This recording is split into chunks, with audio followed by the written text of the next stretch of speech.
Assalamualaikum warahmatullahi wabarakatuh. Selamat siang semuanya. Perkenalkan, saya Sandra Devi di Gandim 2019-143577. Di sini saya berkesempatan untuk membahas materi mengenai arti kepramukaan dan sejarah perkembangannya.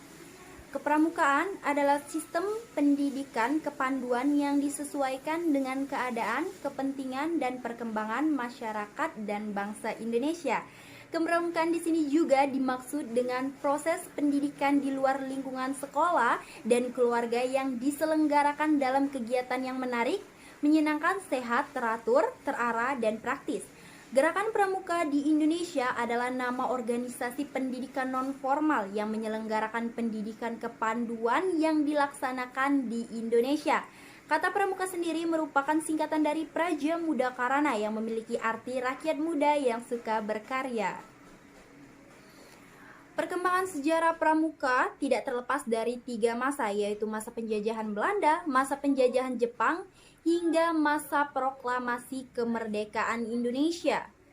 Sejarah perkembangan Pramuka di Indonesia. Organisasi kepanduan di Indonesia dimulai pada tahun 1912 dengan dibentuknya cabang Belanda, yaitu Nederland Industry Organisasi atau disingkat dengan NVO, dan setelah terjadi Perang Dunia I pada tahun 1916 berubah nama menjadi Nederland Industry Verbindersvereniging atau disingkat dengan NIPV. Setelah Belanda mendirikan NIPV, para tokoh pergerakan nasional Mangkunegara 7 juga mendirikan Vetpinders nih, yaitu GPO, Japan Vetpinders Organisasi.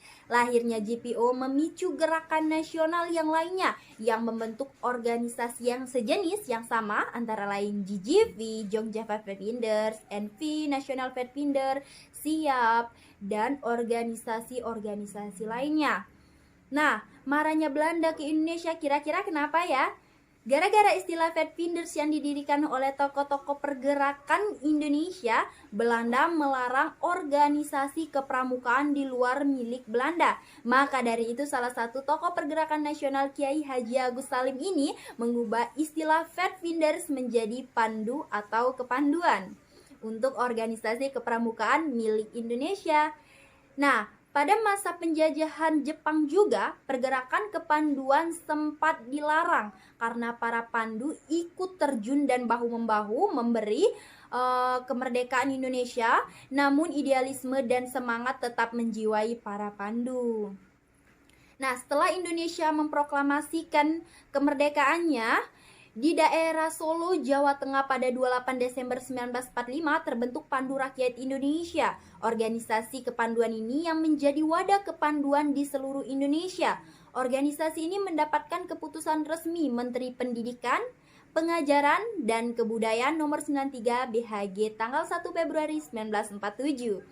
Pada 1960, pemerintahan dan MPRS berupaya untuk membenah organisasi kepramukaan di Indonesia.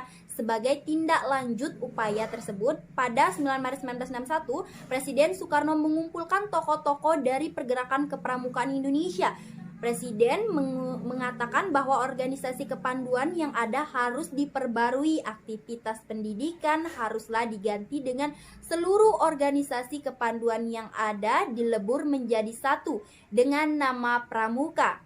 Dalam kesempatan ini, Presiden membentuk panitia pembentukan gerakan Pramuka yang terdiri dari Sultan Hamengkubuwono XI, Profesor Parjino, Dr. Aziz Saleh, serta Ahmadi. Peristiwa ini kemudian dikenal dengan Hari Tunas.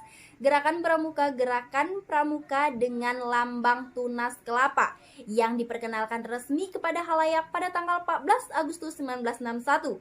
Peristiwa perkenalan yang terjadi pada tanggal 14 Agustus 1961 ini kemudian ditetapkan sebagai Hari Pramuka yang setiap tahun diperingati oleh seluruh anggota Gerakan Pramuka se-Indonesia yang disebut dengan Jambore Nasional Indonesia. Demikian beberapa hal yang saya sampaikan, semoga bermanfaat untuk kita semua. Saya akhiri, wassalamualaikum warahmatullahi wabarakatuh.